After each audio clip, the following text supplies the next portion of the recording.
তুমি ইয়ালৈ কিয় আহিছা আৰু মোক ভয় কিয় খুৱাইছা দৰজা খোলা আছিল সোমাই আহিলো ইয়াত ভয় খাব লগা কি হ'ল কিয় আহিছা অফক'ৰ্ছ তোমাক লগ কৰিবলৈ আহিছো মই জানো তোমাৰ দেউতা এইখিনি সময়ত ঘৰত নাথাকে আৰু তোমাৰ মাহিমা আৰু এই অপদাৰ্থ ভাইটিটো ওলাই যোৱা দেখিলো সেইকাৰণে সোমাই আহিলো তোমাক লগ কৰো বুলি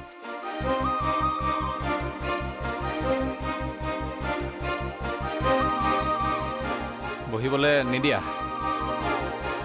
প্ৰথমবাৰৰ কাৰণে তোমাৰ ঘৰলৈ আহিছো মই চাহ খুৱাই পঠিয়াইছিলো কিন্তু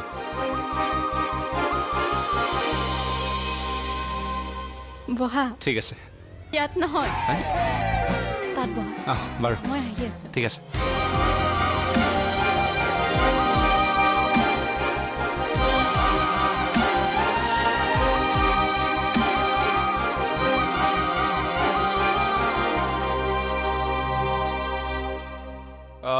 মেকআপ কৰিব নালাগে দিয়া মই অহা বুলি তুমিতো বগাই মইহে মই পিছে আলহী আহিলে প্ৰথমতে পানীহে দিম হয় নেকি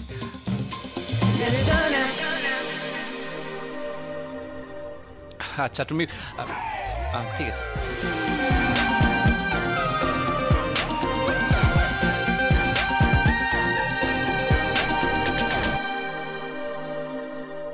অৱশ্যে তোমাৰ ঘৰত পোৱা বস্তু এটা তুমি ইয়াতে নোপোৱা তোমাৰ মায়ে মোক বহুত মৰম কৰে তোমাৰ দেউতাই তোমাক বহুত মৰম কৰে দিয়া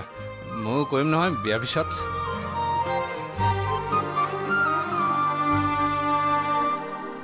কিন্তু আগতেও মই তোমাক বহুবাৰ কৈছো আজিও কওঁ দেউতাৰ অমান্তিত মই বিয়া হ'ব নোৱাৰো আৰু যদি তুমি মোক সঁচাকৈ নিজৰ কৰিব বিচাৰিছা তুমি নিজকে সলাব লাগিব মানে কি কি কৰিব লাগিব কেনেকে তুমি নিজকে এনেকুৱা এটা ৰূপ দিব লাগিব যাতে দেউতাৰ তোমাৰ প্ৰতি ধাৰণাই সলনি হৈ যায় ৰূপ ন হৈ যাব দিয়া ৰূপ হে চুটকিত কৰি দিম ৰূপা